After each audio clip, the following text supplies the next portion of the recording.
The storm descended upon Whitmore village like the wrath of God himself, lashing rain across the cobblestones with such fury that even the ancient oak on the green bent its mighty branches in submission. Thunder rolled across the Yorkshire moors, each crash echoing the dread that settled in Eleanor Whitcomb's chest as she stood before the magistrates, her wool cloak sodden and clinging to her trembling form. "Please," she whispered, though her voice carried clearly through the sudden hush that had fallen over the gathered crowd. "My father served this village faithfully for 20 years. Surely his dedication must count for something."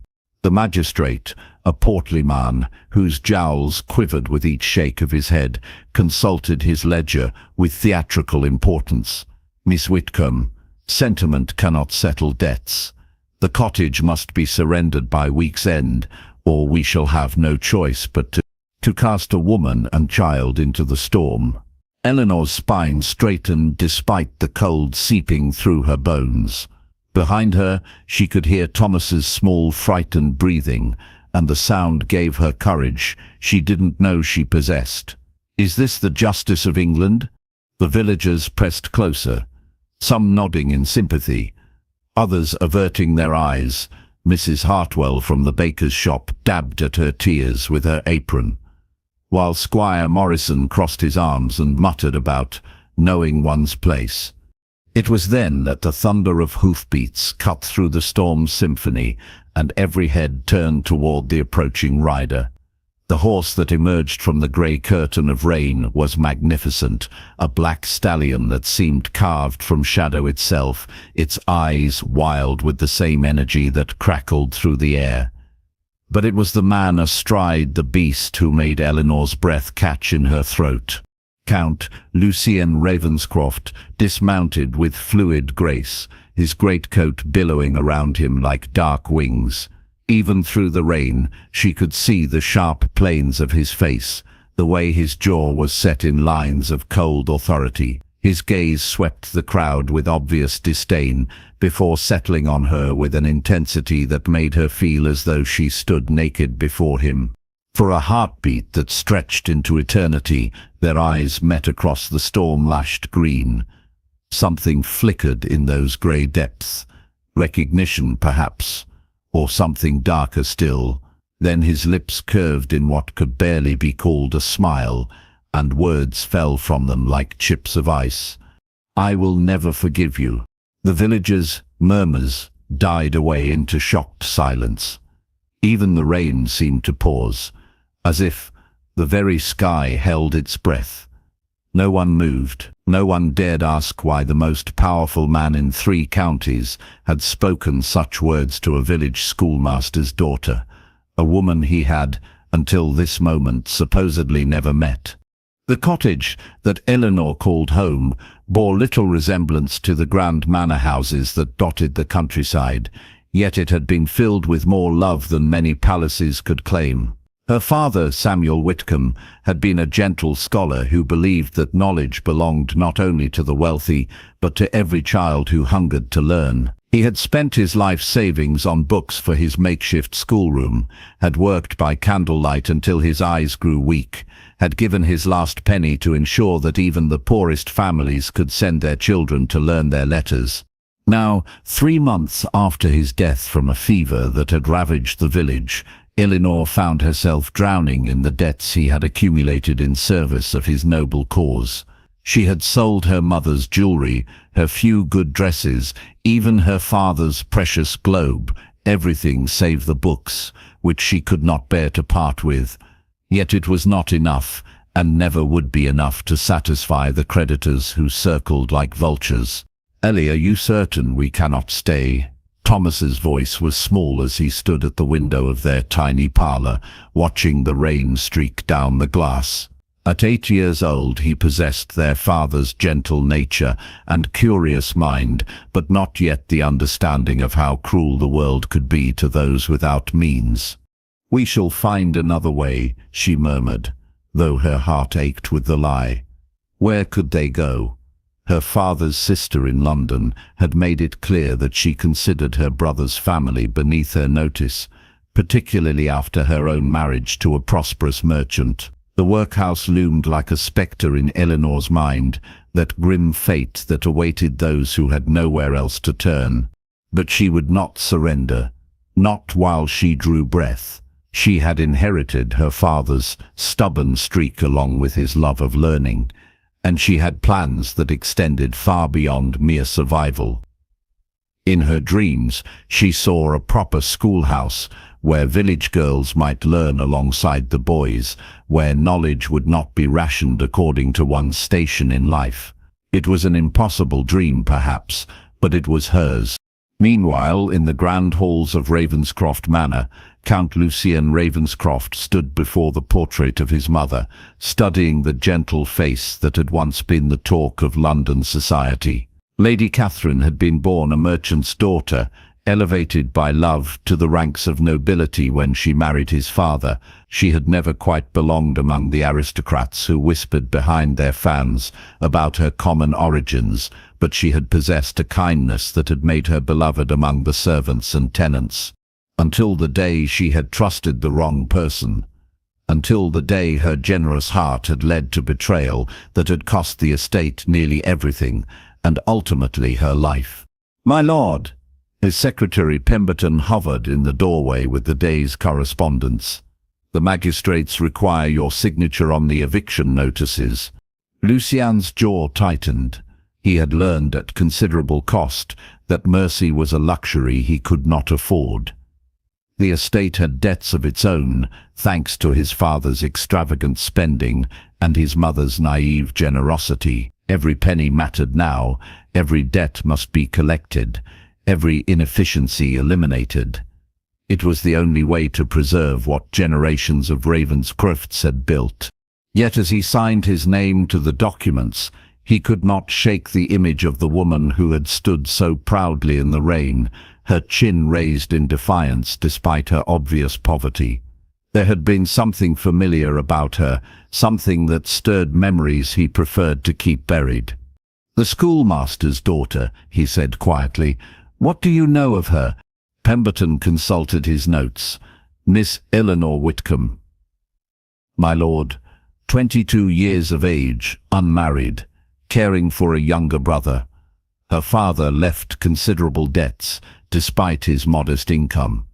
She has been teaching the local children since his death, though without formal arrangement or payment. Teaching, just as his mother had once done, in secret against his father's wishes. Lady Catherine had believed that education could elevate the common people, make them better servants, better citizens. She had been wrong, of course. Knowledge only made them discontented with their station, made them believe they deserved more than fate had granted them. As night fell over the manor, Lucien found himself thinking of grey eyes that had met his without flinching, of a voice that had spoken of justice without a tremor of fear. Such courage was admirable, perhaps, but also dangerous. People who refused to know their place were the ones who brought ruin to themselves and others. He had learned that lesson well. He would not forget it again. 3 days after the scene on the village green, Eleanor knelt in her father's study, carefully packing his precious books into wooden crates. Each volume felt like a piece of her heart being torn away. But she had found a bookseller in the neighboring town who might purchase the collection. It would not be enough to save the cottage, but it might provide coin enough to secure lodgings elsewhere, somewhere she could continue to teach, somehow. The sound of footsteps on the garden path made her pause, and through the window she glimpsed a figure that made her pulse quicken with unwelcome recognition. Count Ravenscroft approached her door with the measured stride of a man who had never doubted his right to go wherever he pleased.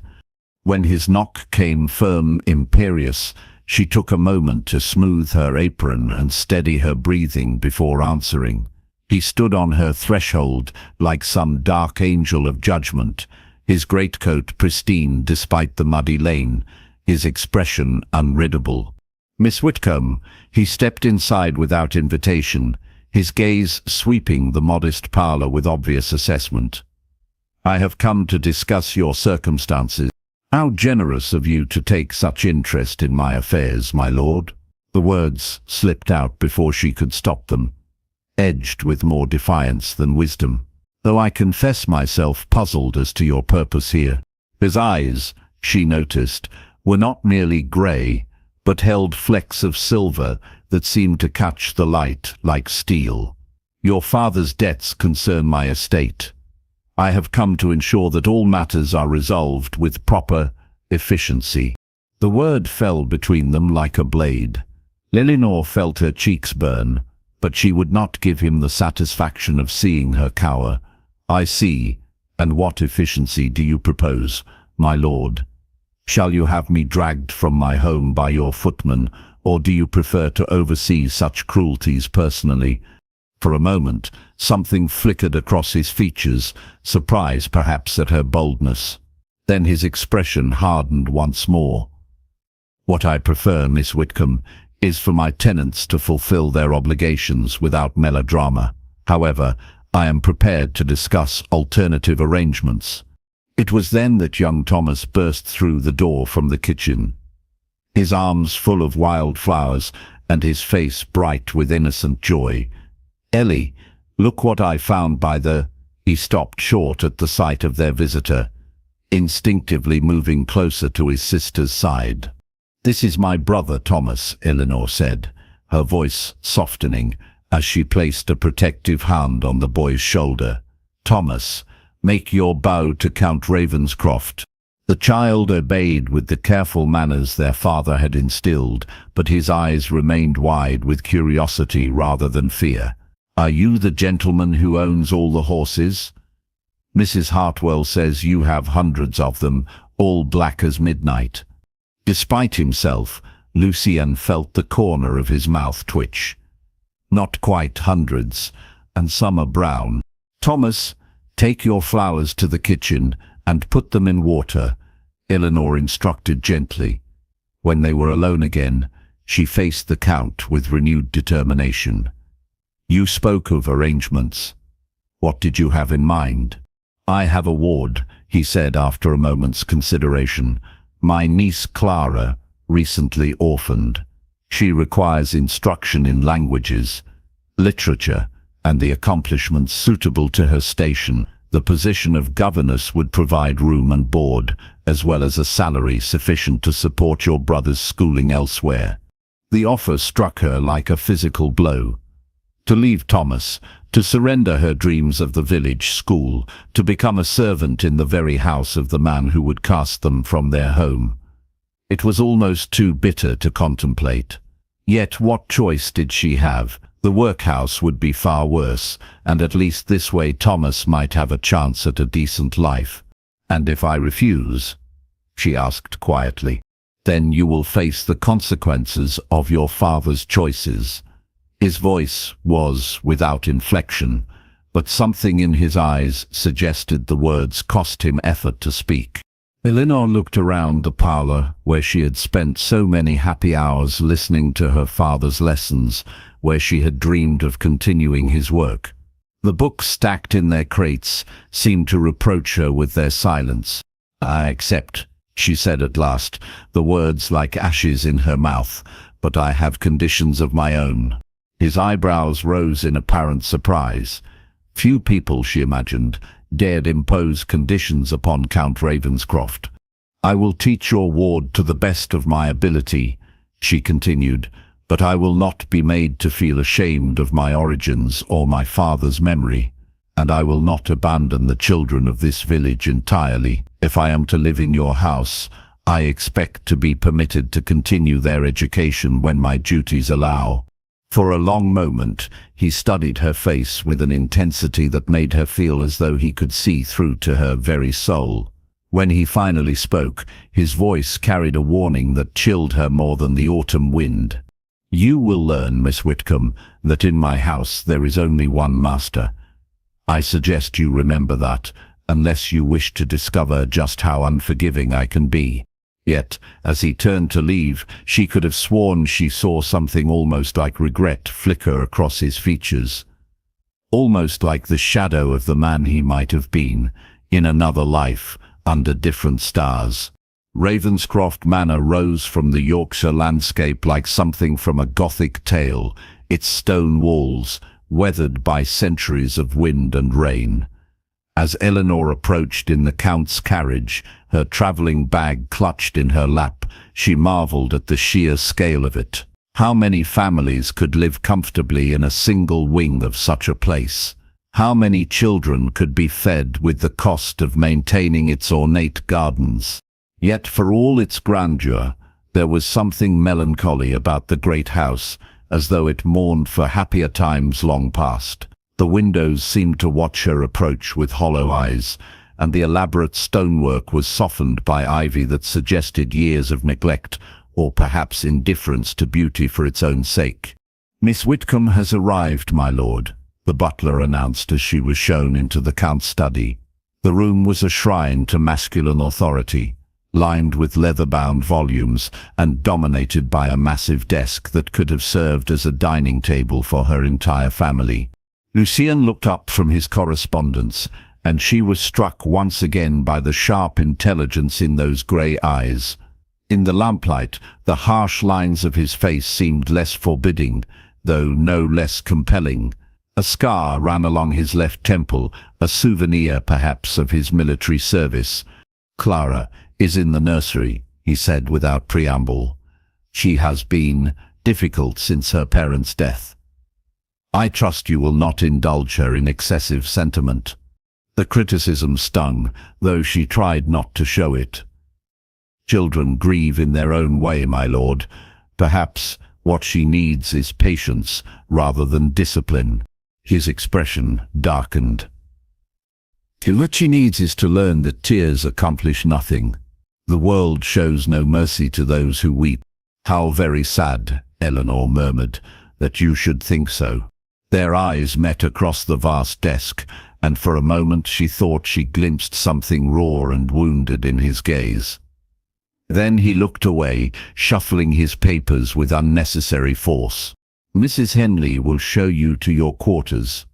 Lessons begin at 8 tomorrow morning."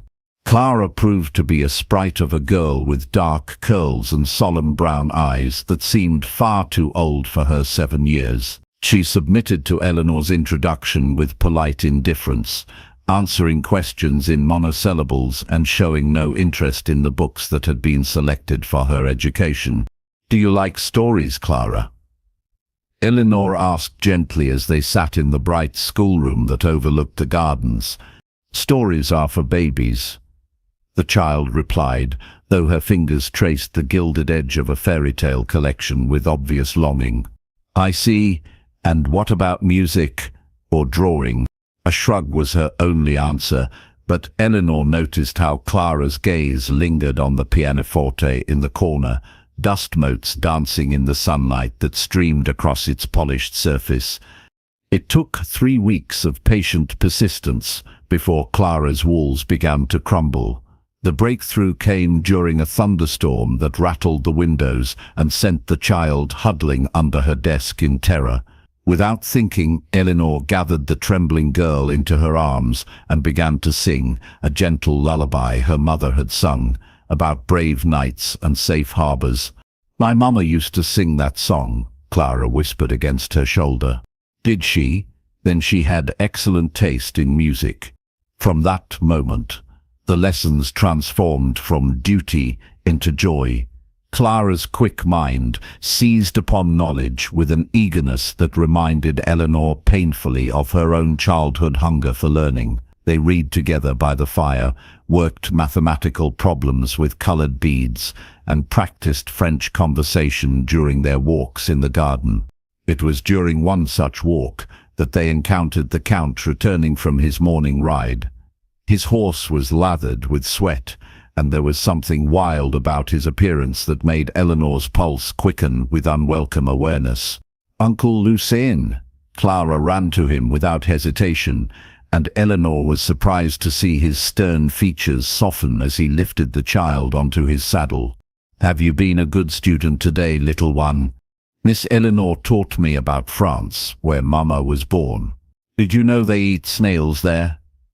Clara wrinkled her nose in disgust, making him smile, the first genuine smile Eleanor had seen from him. I did know that, yes. Though I believe the French consider them a delicacy. That's disgusting, Clara declared, and his quiet laughter sent an unexpected warmth through Eleanor's chest. Their gazes met over the child's head, and something passed between them, a moment of shared understanding, perhaps, or recognition of Clara's healing. Then his expression shuttered once more, and he set his niece gently on the ground. Run along to Mrs. Henley for your tea. I wish to speak with Miss Whitcomb.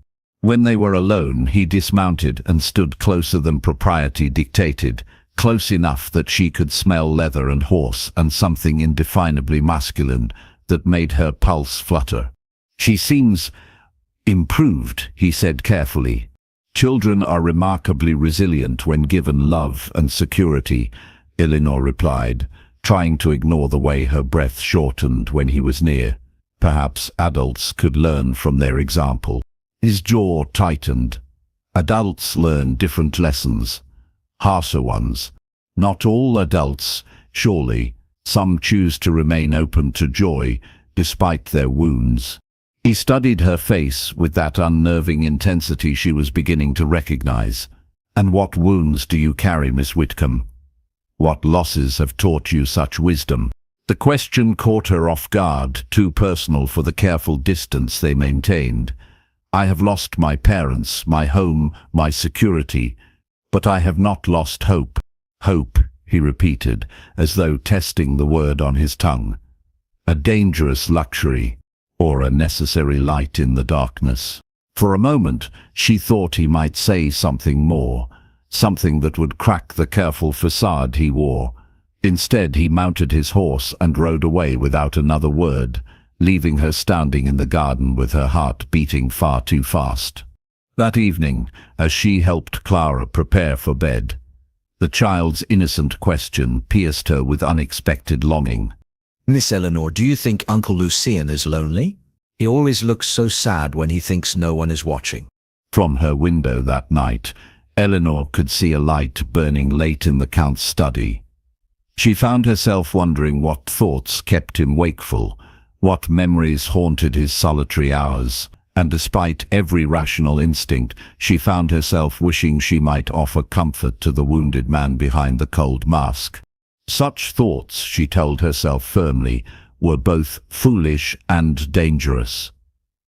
Yet as she finally drifted toward sleep, it was grey eyes filled with shadows that followed her into dreams.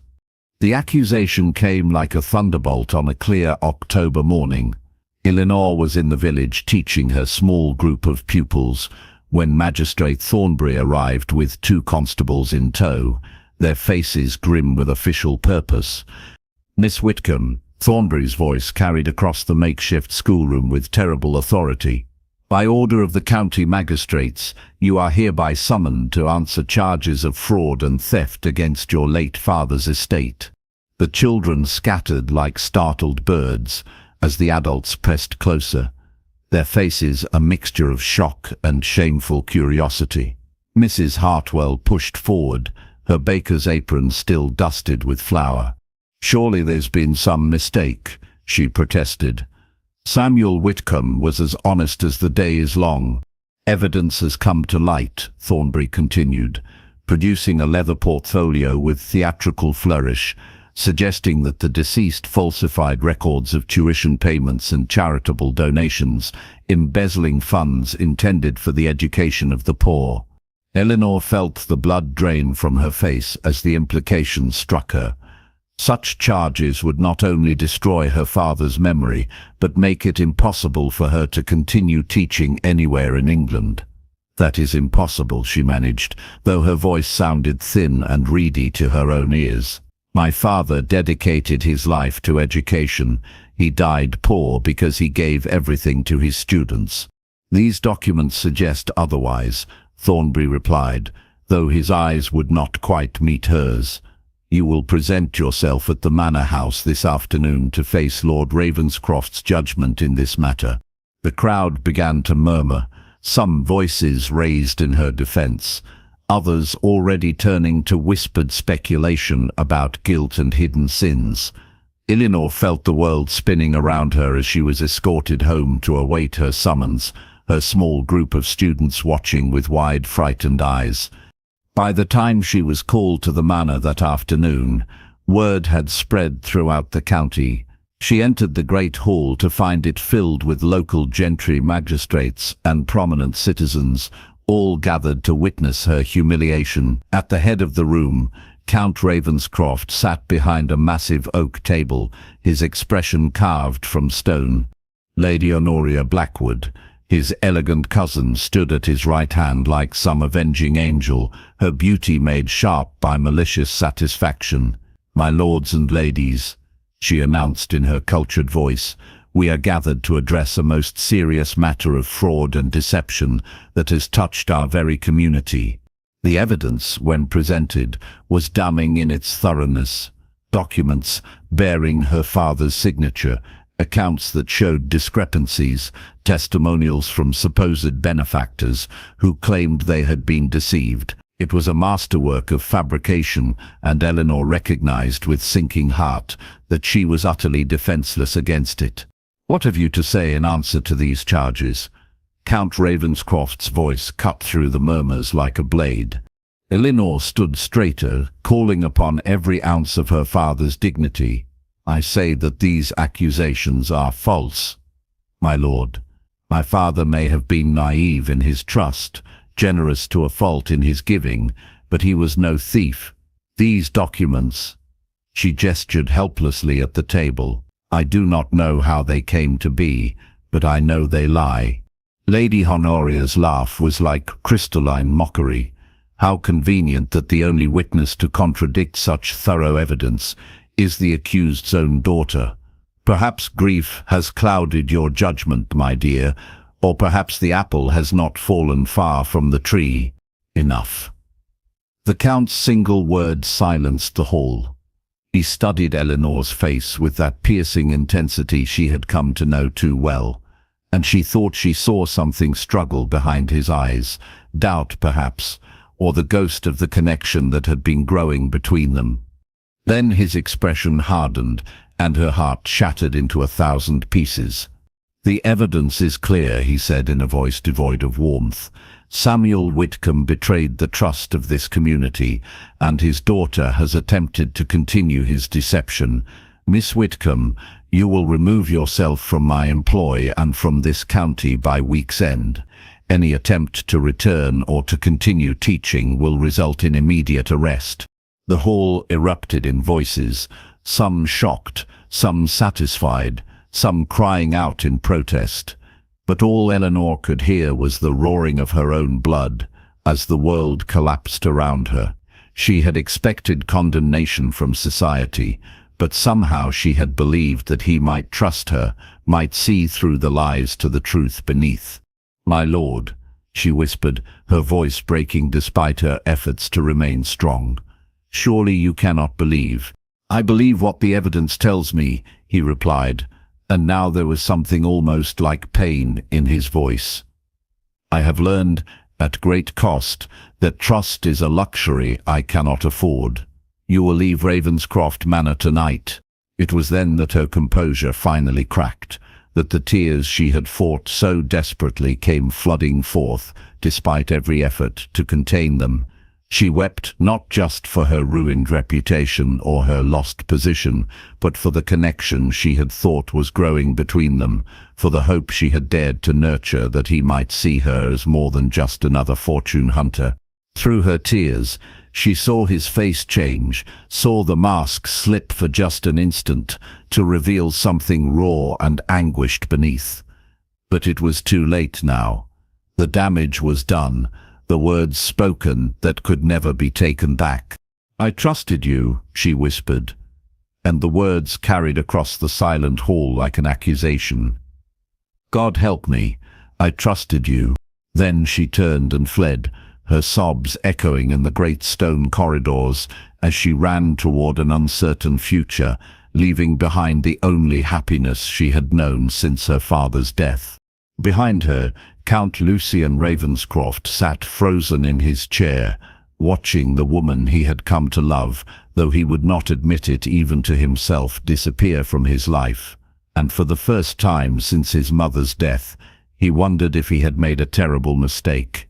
The truth came to light 3 days later, in the most damning way possible.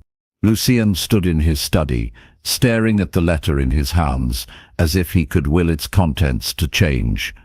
The correspondence discovered by pure chance among Lady Honoria's belongings by a housemaid laid bare the entire conspiracy in Honoria's own elegant handwriting. She had orchestrated every detail, the forged documents, the false witnesses, even the timing of the accusations. Her motive was as clear as it was coldly calculated: remove the governess who had captured the Count's attention and clear the path for her own matrimonial ambitions. "Shall I send for Lady Honoria, my lord?" Pemberton's voice seemed to come from very far away. "Yes," Lucien said quietly, his hands shaking with barely controlled fury. "And prepare the carriage. I have a grave wrong to right." When Honoria entered the study 20 minutes later, her composure intact and her smile as radiant as ever, she found herself facing a man transformed. The cold control she had always admired in her cousin had been replaced by something far more dangerous, a rage so profound it seemed to vibrate in the very air around him. "Lucien, darling, you look positively thunderous," she said lightly, settling into a chair with practiced grace. "Whatever has this?" He placed the letter on the desk between them with careful precision.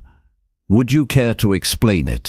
He watched the color drain from her perfect features as she read her own words, saw the moment when she realized that her carefully constructed lies had crumbled to dust. "I can explain," she began, but he cut her off with a gesture. "You can explain how you destroyed an innocent woman's reputation, how you manufactured evidence against a dead man who devoted his life to helping others, how you stood in my hall and watched me condemn someone He stopped himself, but the words hung in the air between them. "Someone you what, Lucien?" Honoria's composure cracked, revealing the desperation beneath. "Someone you fancied yourself in love with. A governess. A nobody from nowhere with pretensions above her station. Someone worth a dozen of you," he said with quiet finality. "Pack your things, Honoria. You have until sunset to remove yourself from my property. If I ever see you again, I will ensure that every drawing room in England knows exactly what kind of woman you are." The carriage ride to the village seemed to take an eternity, though Lucien knew it was only his own guilt and shame that made each moment stretch like an hour. How could he have been so blind? How could he have allowed his fear of betrayal to blind him to the truth that had been staring him in the face? Eleanor deserved better than his suspicion. She deserved better than his cowardice. Now he could only pray that it was not too late to make amends. He found her in the cottage that should have been repossessed days ago, packing the last of her belongings with mechanical precision. Thomas sat in the corner, his young face streaked with tears he was trying manfully to hide. The sight of them, brave and dignified even in their devastation, nearly brought Lucien to his knees. "Miss Whitcomb." His voice cracked on her name. She turned slowly, and he saw that her face was pale but composed, her eyes dry though rimmed with red. When she looked at him, it was with the careful politeness one might show to a stranger. "My lord, have you come to ensure that we have indeed removed ourselves as commanded?" "I have come to beg your forgiveness," he said simply, and watched her eyes widen in shock. "The accusations against your father were false. Lady Honoria fabricated the entire conspiracy to remove you from my household. I have evidence of her guilt, and she has confessed her crimes." The silence stretched between them, broken only by Thomas's sharp intake of breath. Eleanor swayed slightly, catching herself against the doorframe. "All of it," she whispered. The documents, the witnesses, all lies, all of it. He stepped closer, his heart pounding. Your father was exactly the man you believed him to be, honorable, generous, devoted to his calling, and I was exactly the fool you now know me to be, suspicious, proud, so afraid of being deceived that I deceived myself. She closed her eyes, and he saw her shoulders shake with the effort of containing her emotions. When she opened them again, tears had begun to fall despite her efforts. Why? The single word carried all her pain, all her bewilderment at his betrayal. Because I am a coward, he said simply. Because I have been hurt before by someone I trusted, and I let that old wound poison everything good that came after. Because I was falling in love with you, and that terrified me more than any battlefield I ever faced. The words hung in the air between them, raw and honest, and irrevocable. Thomas gasped from his corner, but neither of them looked away from each other. Love, she repeated wonderingly. You call this love? To condemn without investigation, to cast out without hearing defense. I call it the foolishness of a man who forgot that courage is not the absence of fear, but action despite it. He took another step closer, close enough to see the silver tracks of tears on her cheeks. I am here now, Eleanor, with the truth and with my heart in my hands. Will you let me try to make amends? She studied his face for a long moment, and he held his breath while she weighed his words against his actions, his promises against his failures. Finally she spoke. What amends could possibly be sufficient? Your father dreamed of a proper school for the village children, he said. Let me build it in his memory, under your guidance. Let me fund it properly, staff it adequately, open it to every child regardless of their family's ability to pay. Let his vision live on as it should have from the beginning. Her breath caught, hope warring with caution in her eyes. And what of us? What of this love you claim to feel? That, he said quietly, depends entirely upon whether you can forgive a proud, stubborn man who nearly lost the greatest treasure of his life to his own fears. I am asking not for your immediate trust, but for the chance to earn it back. The chance to prove that I can be worthy of the woman who taught me what real courage looks like. The silence stretched between them again, fragile and full of possibility. Finally, she nodded, just once, barely perceptible, but enough to make his heart soar. Then let us begin again, she said softly.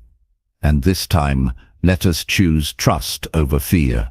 1 year later, the sound of children's laughter rang across the village green, where once only rain and despair had held sway.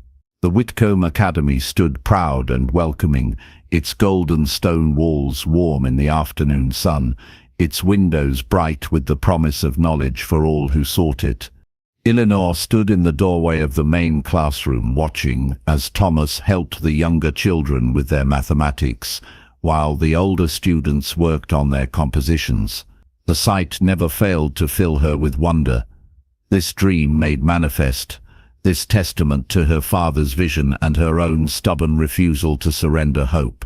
Miss Eleanor, Clara came running across the courtyard, her dark curls flying behind her and her face bright with excitement. Uncle Lucien has returned from London, and he's brought books, dozens of them. Through the window, Eleanor could see him dismounting from his horse in the courtyard, his arms indeed full of parcels that could only contain the latest additions to their growing library. The sight of him still made her pulse quicken, though now it was with joy rather than uncertainty. The man who entered the classroom was transformed from the cold, suspicious Count she had first encountered. Oh, he was still imposing, tall and commanding, with those piercing grey eyes that missed nothing, but now warmth tempered the steel, and his smile came readily when his gaze found hers. "How fare my scholars today?" he asked, and was immediately surrounded by chattering children eager to share their accomplishments. Tommy Hartwell read an entire page without stopping, announced young Sarah Mills proudly, and Mary finished her sums before anyone else. Remarkable achievements, Lucian agreed solemnly, though his eyes danced with suppressed laughter. I believe such excellence deserves celebration. What say you all to an early dismissal and sweet buns from Mrs. Hartwell's shop? The children's cheers could likely be heard in the next county, and they filed out in chattering groups, discussing their plans for the unexpected holiday. Soon only Eleanor, Lucian, and the now quieter Clara remained. Papa would be so proud, Thomas said softly, coming to stand beside his sister as they watched the last of the children disappear down the lane. At 9 he had grown thoughtful and serious, but his eyes still held the gentle curiosity that had always marked him as their father's son. Yes, Eleanor agreed, her voice thick with emotion. He would indeed. Lucian's hand found hers, his fingers intertwining with her own in a gesture that had become as natural as breathing over the months of their courtship. Their engagement had caused quite the scandal in certain circles. A count marrying a governess was shocking enough, but one who had been publicly accused of fraud was beyond the pale. Yet the truth had won out in the end, as truth had a way of doing, and even the most rigid of society matrons had been forced to acknowledge Eleanor's respectability. "There is something I wish to discuss with you," he said quietly as Thomas and Clara wandered off to examine the new books. "A matter of some importance." She looked up at him, questioningly, noting the slight tension in his voice. "Of course. What troubles you?" "Not troubles, precisely." He seemed to search for words, this man who was usually so eloquent. "The Archbishop has agreed to perform our ceremony at the cathedral in York, but I find myself wondering, would you prefer something simpler? Here in the village, perhaps, where your father preached and taught?" The question caught her by surprise, touching something deep in her heart that she had not even realized was tender. To be married in the little church where her parents had exchanged their vows, where her father had delivered his gentle sermons about love and charity and hope, it would be perfect. "You would do that?" she asked wonderingly. "Give up the grand ceremony for something so humble?" "Eleanor," he said, his voice rough with emotion, "I would give up everything for you. Surely you know that by now." She did know it, had seen the proof in a dozen different ways over the months since their reconciliation. In the way he had thrown himself into the work of building the school, laboring alongside the craftsman with his sleeves rolled up and his hands dirty with honest work, in the way he had quietly forgiven the debts of struggling tenant families, never seeking credit or acknowledgement, in the way he looked at her each morning as if he could hardly believe his good fortune. "The village church it is then," she said, rising on her toes to brush a soft kiss across his lips. "Though I confess I care less about where we marry than when. Must we wait until spring?" His arms tightened around her, and she felt his quiet laughter rumble through his chest. "Impatient, are we? How very improper, Miss Whitcomb." "Soon to be Lady Ravenscroft," she reminded him archly. "I believe I am entitled to a certain degree of impatience where my future husband is concerned." "Indeed you are," he murmured against her hair, "and I am entitled to be impatient in return. Christmas, then." It seems appropriate somehow, a season of new beginnings and unexpected gifts. As if summoned by their words, Clara came running back into the room, her face glowing with excitement and something that looked suspiciously like mischief. "Uncle Lucien, Miss Eleanor, come quickly. There's something wonderful happening outside." They followed her into the courtyard to find the evening sky painted in shades of rose and gold, the autumn air crisp with the promise of winter's approach. But it was not the sunset that made Eleanor gasp with delight. It was the sight of parents and children streaming back toward the academy, their arms full of flowers and ribbons, and what appeared to be the makings of an impromptu celebration. "What is all this?" Lucien called out to Mrs. Hartwell, who was directing the placement of a table laden with food. Thank you, my lord," the baker's wife replied, her eyes bright with unshed tears. "For giving our children what we never dared dream they could have, for bringing learning and hope back to our village, and for showing us," added Reverend Ashworth as he approached with his wife on his arm, "that love truly can conquer all, even pride and prejudice, and the barriers that society would place between hearts that belong together." As the impromptu celebration continued around them, Lucien drew Eleanor aside to the spot where they had first met, where he had once spoken words of condemnation, and she had stood proud despite her fear. Now, in the gathering dusk, he took her hands in his and spoke different words entirely. "I love you, Eleanor Whitcomb," he said simply. "Not for your beauty, though you are beautiful, or your intelligence, though you are brilliant, or your courage, though you are the bravest person I know. I love you for teaching me that trust is not weakness, but strength, that forgiveness is not surrender, but victory, and that the greatest treasures in this world are not gold or land or titles, but the connections we forge with other hearts." "And I love you, Lucien Ravenscroft," she replied, her voice steady despite the tears of joy that traced silver paths down her cheeks, "for showing me that even the most wounded hearts can heal, that even the proudest spirits can bend, and that sometimes the greatest love stories begin with the words, 'I will never forgive you,' and end with, 'I cannot live without you.'" As the church bells began to toll across the village, calling the faithful to evening prayer, they stood together in the place where their story had begun. Around them, children played and laughed, their futures bright with possibility, because two stubborn, wounded people had learned to choose love over fear. And in the gathering darkness, lit by lanterns and warmed by community, Count Lucien Ravenscroft and Eleanor Whitcomb looked toward their future together, a future built on the foundations of trust, forgiveness, and the unshakable belief that love, in the end, truly could conquer all. The bells of St. Matthias Cathedral rang with the hollow resonance of finality, their bronze voices carrying across the snow-laden courtyards of Hohenberg Palace like the last breath of a dying season.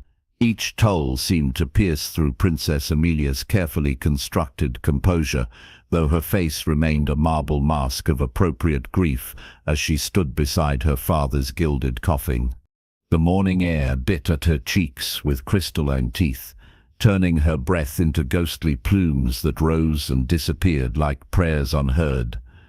Snowflakes caught in the black silk of her mourning veil, each one a tiny star extinguished against the darkness of her loss. King Wilhelm III lay within that ornate prison of gold and ebony, his hands folded in eternal peace, while his kingdom trembled on the precipice of chaos.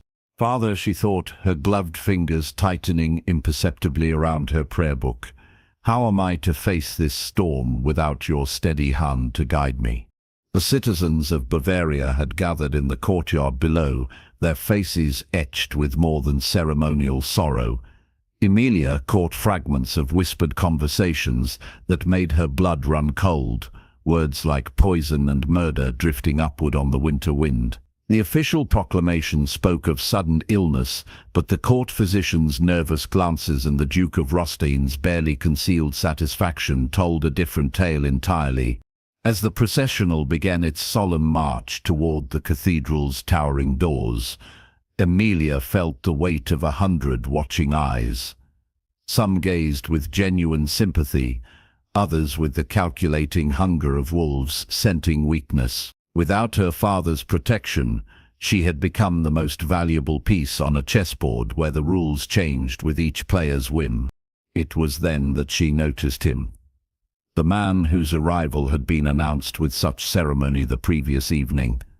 Lord Nathaniel Harrow stood among the military contingent, his scarlet regimental uniform a splash of color against the sea of morning black. Even at this distance, she could see the sharp angles of his face, the the way his dark hair caught snowflakes like a crown of diamonds.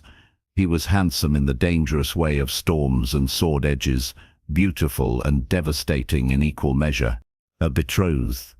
The word sat strange and heavy in her mind, a reality thrust upon her in the chaos following her father's death.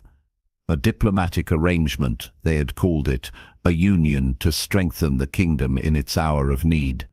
Yet as she watched, Lord Harrow, one detail struck her as profoundly wrong.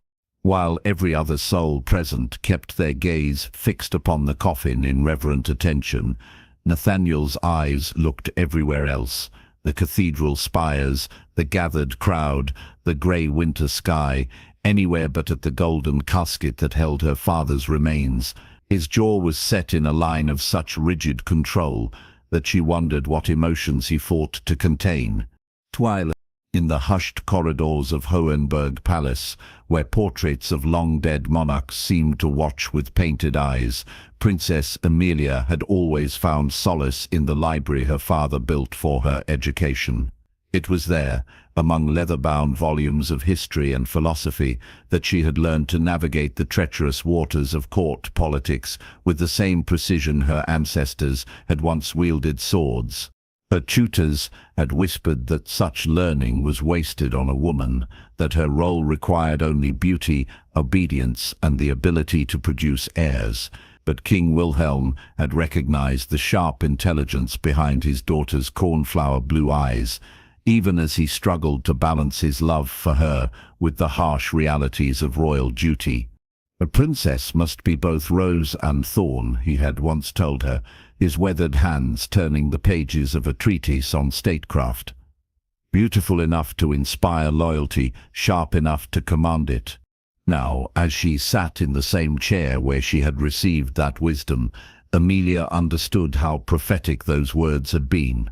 The Privy Council treated her with the patronizing courtesy reserved for decorative objects, valuable, fragile, and ultimately powerless. Duke Rostein's eyes followed her with the predatory patience of a man who saw her crown as his rightful prize.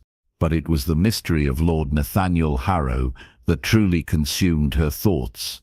Lady Helena, her sharp-tongued maid and the closest thing to a friend she possessed in this gilded cage, had gathered intelligence about the man with the efficiency of a seasoned spy. Born to dirt and risen to title through blood and brilliance, Helena reported as she brushed Emilia's hair before the mirror. They say he can outthink generals twice his age and outfight men half again his size. The king favored him, but the nobles— She paused, her dark eyes meeting Emilia's in the glass. They call him the farmer's son behind his back, as if courage and intelligence were birthrights of blood rather than gifts of character. Emilia had heard the whispers herself, how Nathaniel's family had perished in the Great Famine of 1808, how he had clawed his way from tenant farming to military glory through sheer determination. The tragedy had forged him into something harder than the pampered sons of nobility, a man who understood suffering in ways her sheltered existence never could. Yet there were darker rumors too, shadows that clung to his name like morning mist to a battlefield. Captain Dernwald, her father's former bodyguard, had grown notably quiet whenever Lord Harrow's name arose in conversation. The old soldier's weathered face would close like a shuttered window, his eyes distant with secrets she could not fathom. The kingdom itself seemed to hold its breath in these uncertain days. Beyond the palace walls, the common folk struggled with harsh taxes and dwindling grain stores, while the nobility danced through another season of extravagant balls. The divide between rich and poor had grown into a chasm that threatened to swallow them all, a reality her father had tried desperately to address before his sudden death. "Your Highness," Helena whispered urgently, breaking through Emilia's brooding thoughts, "there's something you must know about tomorrow's betrothal ceremony. I've heard the servants talking." The maid's words were cut short by a soft knock at the chamber door. When it opened, Lord Harrow himself stood framed in the doorway. his presence filling the room with an energy that made Amelia's pulse quicken, despite her wariness. "Your Highness," he said, his voice carrying the cultivated accent of education laid over rougher origins. "I wondered if we might speak privately before tomorrow's ceremony." As Helena curtsied and withdrew, Amelia found herself alone with the man who would soon share her throne and possibly her bed. The thought sent an unexpected flutter through her chest, equal parts anticipation and terror. The great hall blazed with 1,000 candles, their flames reflected in the polished silver and crystal that adorned the tables like scattered stars. The formal announcement of Princess Amelia's betrothal to Lord Nathaniel Harrow required all the pageantry the court could muster, a display of strength and continuity in the face of uncertainty. Amelia moved through the ceremony with practiced grace, her sapphire silk gown rustling softly as she accepted the congratulations of nobles whose smiles never quite reached their eyes. She had expected this evening to feel like a funeral for her freedom, yet found herself surprisingly curious about the man who stood so solemnly beside her. Lord Harrow cut an impressive figure in his dress uniform, the gold braid and medals catching the light as he bowed to each dignitary with precise military courtesy. But Amelia noticed how his shoulders tensed when Duke Rostine approached with his oily smile and calculating gaze. "Such a touching union," the Duke purred, his pale eyes shifting between them like a snake tasting the air. Though one wonders if His Majesty, rest his soul, truly understood the complications of such an arrangement. The insult hung in the air like smoke, its meaning clear to all who heard. A princess and a commoner made lord. What folly could have possessed the late king to sanction such a mismatch? Amelia felt heat rise in her cheeks, the familiar sting of being dismissed as a pretty fool incapable of choosing her own fate. Before she could formulate a response that would not create a scandal, Nathaniel stepped forward with the fluid grace of a predator. His voice remained perfectly controlled, but something dangerous flickered in his dark eyes. "His Majesty's wisdom," he said quietly, "lay in understanding that true nobility is earned through service, not inherited through accident of birth. But perhaps such distinctions are too subtle for those who have never faced adversity." The rebuke was delivered with such elegant precision that the Duke could only sputter and retreat, his face flushed with impotent rage. Amelia found herself looking at her betrothed with new eyes, recognizing the steel beneath his courtly manner. Later, when the formal presentations concluded and the dancing began, Nathaniel offered her his arm with unexpected gentleness.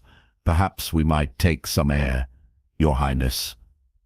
The evening is fine, despite the cold." They walked together onto the moonlit terrace, where frost painted the stone railings with silver lace. The music from the ballroom drifted through the tall windows, but out here they could speak without the weight of watching eyes. "You defended me," Amelia said, studying his profile in the pale light. "Why?" Nathaniel was quiet for a long moment, his breath forming clouds in the crisp air. "Because you are to be my wife, and I protect what is mine. But more than that." He turned to face her fully, and she saw something vulnerable in his expression. "Because I have watched too many good people be crushed by those who mistake cruelty for strength." There was pain in his voice, old wounds that had never properly healed. Amelia found herself wanting to know more about this complicated man, his struggles, his losses, the experiences that had shaped him into someone who could speak of justice with such quiet passion. "Will you stay at court now?" she asked, "as we prepare for our wedding? If you wish it. Your father granted me apartments in the East Wing before his death. I had thought to use them to better understand the woman I am to marry." His smile held a hint of warmth that transformed his stern features. "Though I suspect you are far more formidable than the court gives you credit for." Their conversation was interrupted by the hurried approach of Captain Dernwald, whose weathered face bore an expression of barely controlled urgency. The old soldier bowed stiffly to them both, before drawing close enough to whisper, "Your Highness, forgive the intrusion, but there is something you must know. The investigation into your father's death. It was not natural causes, and the man responsible—" His eyes flicked nervously toward Nathaniel before returning to her face. "It was someone close to your betrothed who struck the fatal blow."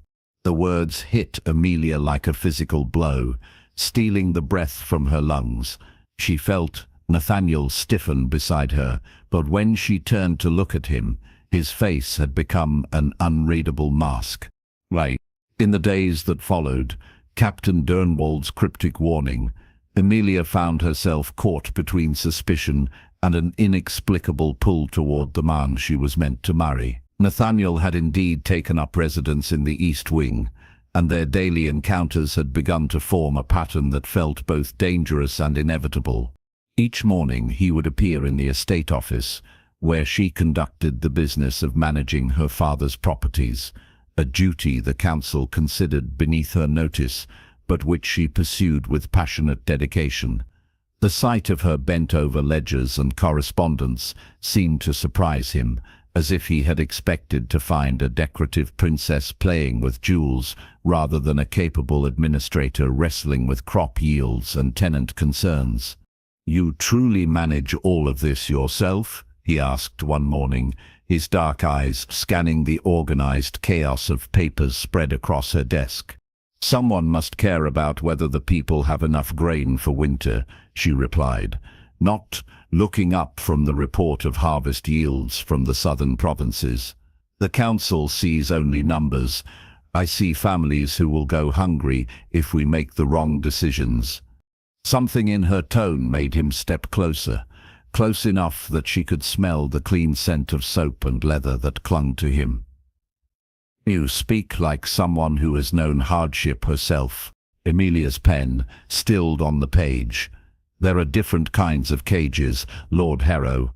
Golden bars are still bars." It was then that he made an offer that would change everything between them.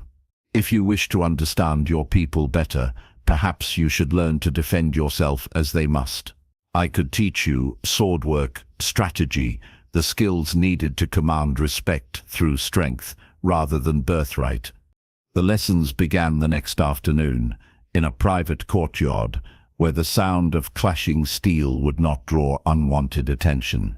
Nathaniel proved to be a patient instructor, his hands gentle but firm as he corrected her stance and guided her movements. The proximity required by the training sent unexpected heat racing through her veins, the brush of his fingers against her wrist as he adjusted her grip, the solid warmth of his chest when he stepped behind her to demonstrate a parry.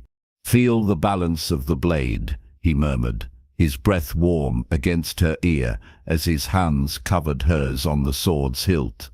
"It should become an extension of your will, your intention made manifest." Amelia found it difficult to concentrate on his instruction when every nerve in her body seemed attuned to his presence. She had never been touched by a man with such casual intimacy, never felt the strange flutter of anticipation that came from wondering if he felt the same magnetic pull that drew her toward him. During their lessons, she learned that beneath his controlled exterior lay depths of passion and pain she had not suspected. When she mentioned the suffering of the common people, his jaw would tighten with barely suppressed emotion. "I had a sister once," he said quietly one afternoon as they rested between training sessions. "Margaret. She was 12 when the famine came, all bright laughter and wild dreams. She used to say she would marry a prince and live in a palace made of gingerbread."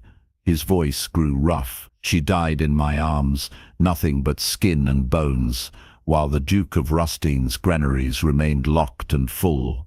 The raw grief in his voice brought tears to Amelia's eyes.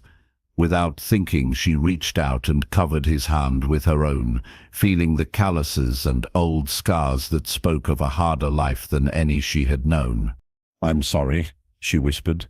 "No child should die for want of bread while others feast in excess."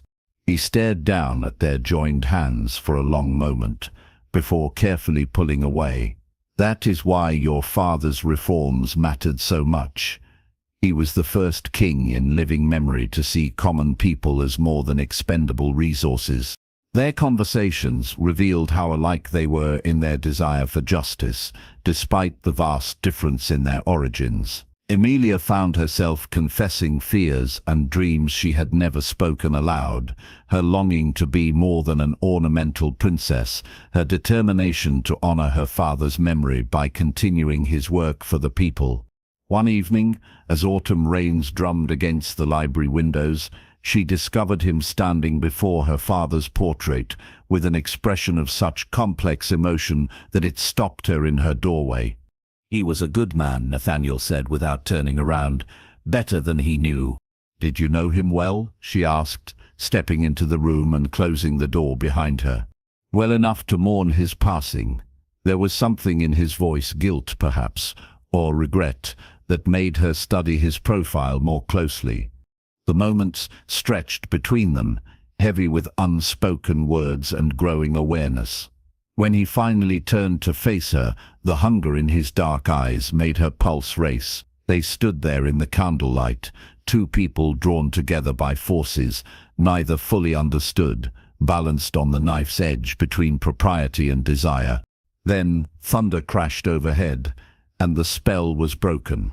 Nathaniel stepped back with visible effort, his expression closing off once more. "I should return to my chambers," he said quietly. "The servants will talk if I remain here much longer." But as he reached the door, he paused and looked back at her with an expression that made her heart skip. "Good night, Emilia." It was the first time he had spoken her name without her title, and the intimacy of it sent warmth flooding through her chest. That night, she lay awake thinking of dark eyes and gentle hands, wondering if it were possible to fall in love with a man she was not certain she could trust. The next morning brought news that would shatter her growing contentment.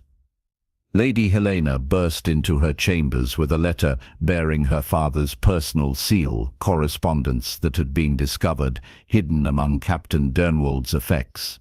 With trembling fingers, Emilia broke the wax and read her father's final words.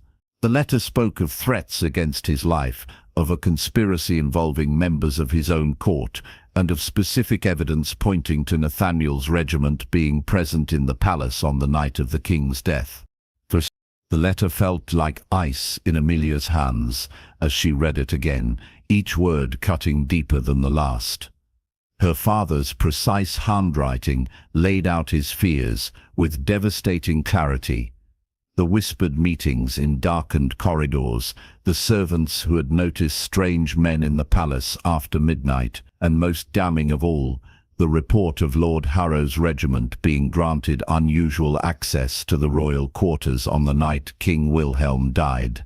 For 3 days, she carried this knowledge, like a poisoned dagger pressed against her heart. She watched Nathaniel during their training sessions, studied his face for signs of guilt or deception, and found herself growing more confused rather than more certain. The man who spoke so passionately about justice, who had defended her honor and shared his deepest grief, could he truly be capable of patricide? The confrontation came on a rain-soaked evening as they sheltered in the same chapel where they had first acknowledged their growing attraction. The small sanctuary seemed to close around them, lit only by a handful of flickering candles that cast dancing shadows on the stone walls. "Were you there?" The words tore from her throat like shards of glass. "The night my father died, were you in the palace?" Nathaniel went very still, his dark eyes searching her face in the candlelight. She saw the exact moment he realized what she had learned, watched as his expression shifted from surprise to resignation to something that might have been relief.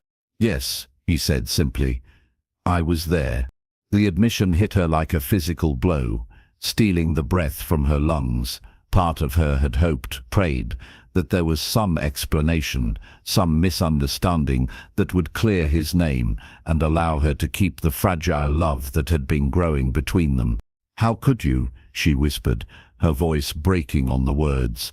"He trusted you, he favored you, and you repaid that kindness with murder?" Nathaniel flinched as if she had struck him. "It was not murder, Emilia. At least, that was never the intention." "Then what? What could possibly justify justice?" The word exploded from him with such force that she stepped back in shock. "Or what I thought was justice, before I understood the full truth of your father's character." He began to pace the small space like a caged wolf, his hands clenched into fists at his sides. "Do you know what it is to watch children starve while grain rots in royal warehouses? To see families broken by taxes designed to fund another ball, another hunt, another display of aristocratic excess?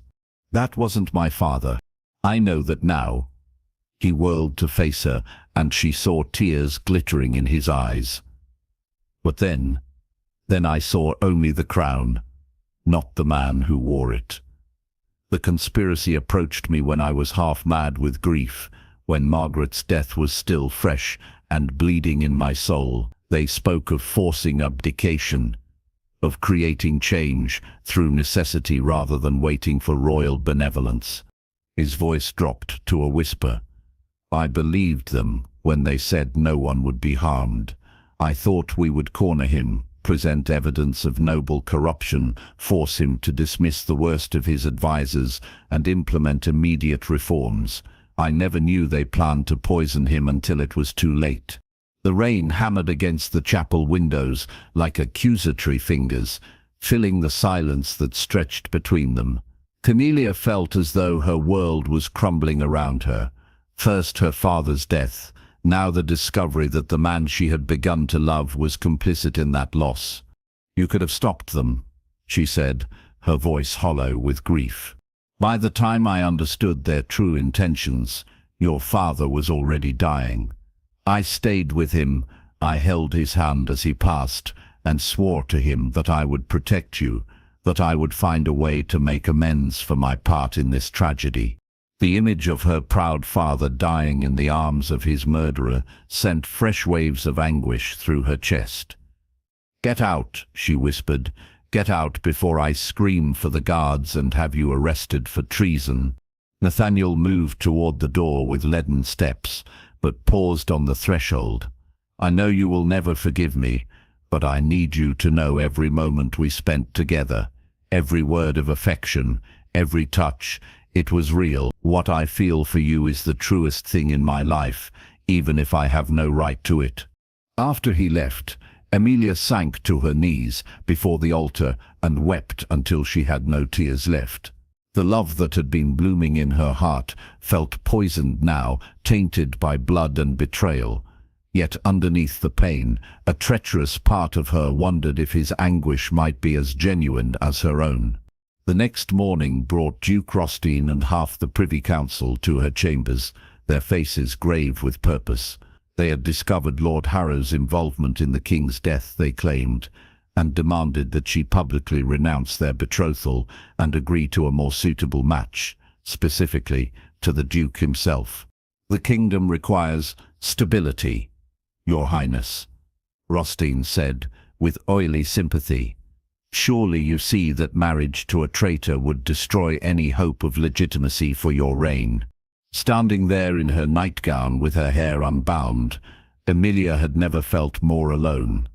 The men who surrounded her bed saw only an opportunity to seize power through her body and her crown. None of them cared about justice for her father or protection for her people. They wanted only to position themselves at the center of influence. "I will consider your counsel," she said carefully, "but I will make no decisions while my grief is still fresh." After they left, she realized with crystalline clarity that she stood at a crossroads that would define not only her own fate, but the future of everyone she had sworn to protect. The easy path lay in accepting Rostin's proposal and letting Nathaniel face the executioner's block. The harder road would require her to dig deeper into the conspiracy that had killed her father and decide for herself whether justice lay in vengeance or in something far more complex. In the sleepless nights that followed her confrontation with Nathaniel, Princess Emilia discovered reservoirs of strength she had never known she possessed. While the court buzzed with rumors and the Duke of Rostein pressed his advantage, she began her own investigation into the conspiracy that had claimed her father's life. Lady Helena proved invaluable in this endeavor, using her connections among the servants to uncover details that had escaped the official inquiry. Together, they traced a web of corruption that reached far deeper than Nathaniel's reluctant participation. The true architects of the plot were men who had grown rich on the suffering of the poor, nobles who saw King Wilhelm's reforms as threats to their comfortable supremacy. "Look at this," Helena whispered one midnight as they huddled over stolen documents in Emilia's chambers. "Lord Hartwell's correspondence with the Duke. They planned your father's death months in advance, but they needed a soldier, someone with military access to the palace, to carry out their scheme." Emilia studied the letter with growing horror and understanding. They used Nathaniel's grief as a weapon against him. They fed his anger, promised him justice, then manipulated him into becoming their unwitting tool. The evidence painted a clear picture.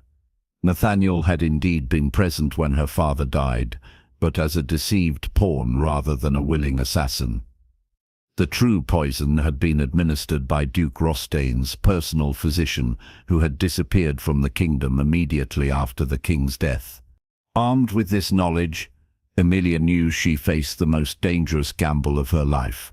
She could expose the conspiracy and save Nathaniel, but doing so would make her a target of the same forces that had destroyed her father.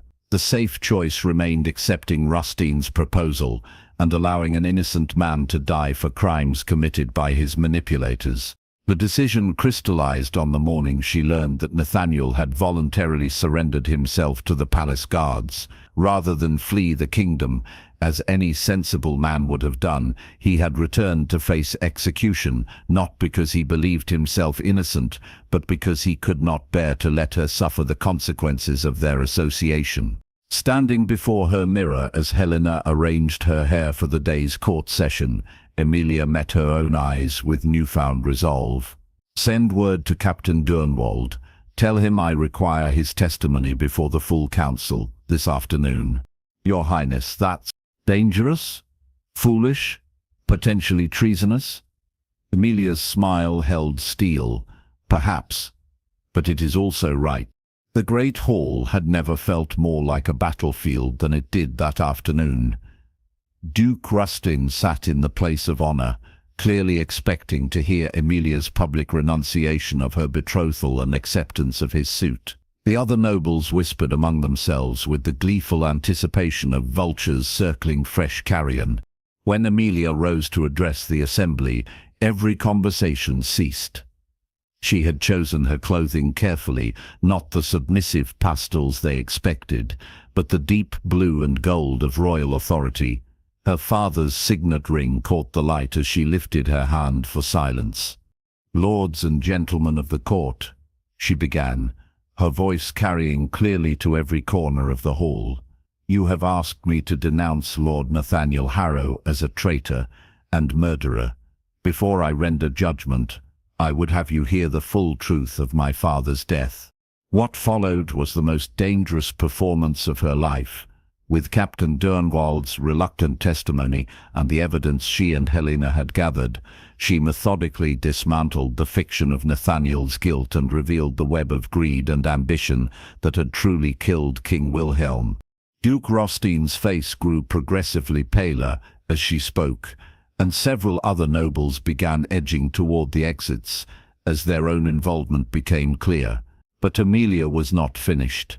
Lord Harrow's crime was not murder, she declared, but rather the sin of allowing grief to cloud his judgment. He was used by men who understood that a heart broken by injustice could be shaped into a weapon against the very ideals it sought to protect. She paused, letting her gaze sweep across the assembled court. I will not punish a man for being deceived by those who should have been his betters, nor will I reward the true architects of my father's murder by accepting their puppet as my husband. The hall erupted in chaos. Shouts of outrage from Rostein's faction, calls for order from the moderates, and stunned silence from those still processing the implications of her revelations. Through it all, Emilia stood unmoved, her chin raised in defiance of every expectation they had held about her.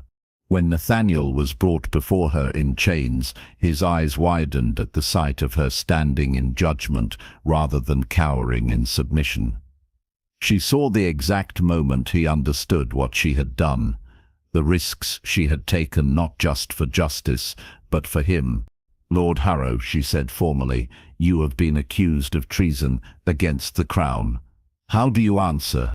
His voice was steady despite the circumstances. I am guilty of allowing my judgment to be compromised by grief and anger. Your Highness, I accept whatever punishment you deem appropriate. Then I sentence you to a lifetime of service, not to the crown, but to the principles my father died trying to uphold. Will you accept this burden? The hope that flared in his eyes was answer enough, but he spoke the words that would bind them together before God and witnesses. I will, my lady. With my life and honor, I will. As the guards removed his chains and Duke Rostein was led away under arrest, Emilia felt the weight of true power settle on her shoulders. She had chosen love over safety, justice over convenience, and in doing so had discovered who she truly meant to be. But 5 years had passed since that tumultuous day in the Great Hall, 5 years that had transformed not only the kingdom but the two people who now ruled it side by side. Princess Emilia, now queen in her own right, sat beneath the ancient oak tree in the palace gardens, watching her 3-year-old son chase butterflies through the dappled sunlight. The child had Nathaniel's dark hair and her own blue eyes, but his laughter was purely his own, bright and unguarded in a way that neither of his parents had been allowed to be at his age. Little Wilhelm, named for the grandfather he would never meet, represented everything they had fought to build, a future where noble blood and common birth mattered less than character and compassion. He has your stubborn streak, Nathaniel said as he settled beside her on the stone bench, his voice warm with affection. Did you see him this morning lecturing Cook about the proper way to feed the kitchen cats? Emilia laughed, leaning into her husband's solid warmth. The years had been kind to them both, the sharp edges of grief and guilt softened by time and honest work. Nathaniel's face still bore the marks of his hard youth, but contentment had eased the harsh lines around his eyes. As for herself, she had discovered that true queenship suited her far better than the decorative princesshood of her youth. He learned that from you, she accused playfully. You're the one who insists that every creature in the kingdom deserves proper care. It was true. Under their joint rule, the reforms King Wilhelm had envisioned had finally taken root. The crushing taxes had been restructured to fall more heavily on those who could afford them. Grain warehouses remained open during times of scarcity, and schools had been established even in the remotest villages. The changes had not come without cost. Several noble families had fled to neighboring kingdoms rather than accept the new order, but those who remained had grudgingly learned to adapt.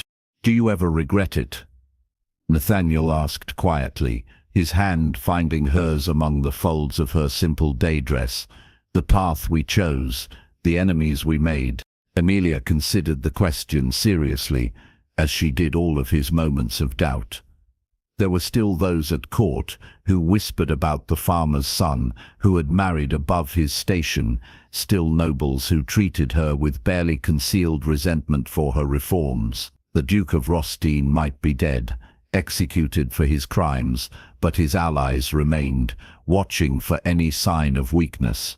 "I regret the pain it took to reach this place," she said finally.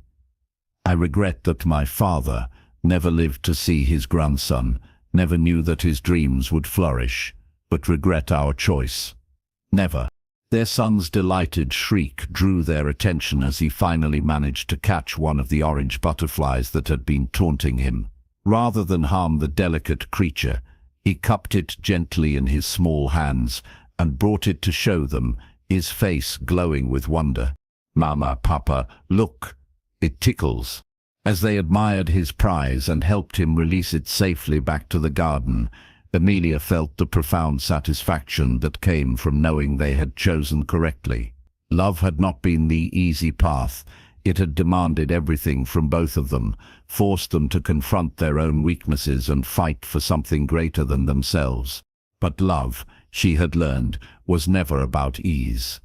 It was about finding someone worth fighting beside, worth building something beautiful and lasting with, worth facing an uncertain future alongside. In Nathaniel's steady presence and their son's bright laughter, in the letters of gratitude from common folk whose lives had been touched by their policies, in the slow but steady transformation of their kingdom from a place of rigid hierarchy to something approaching justice, in all of these things she saw the fruit of that choice. As the afternoon sun slanted through the oak leaves and painted them all in gold, Nathaniel lifted their son to his shoulders and offered Emilia his free hand. Together, they walked back toward the palace that had once been her prison and was now truly her home.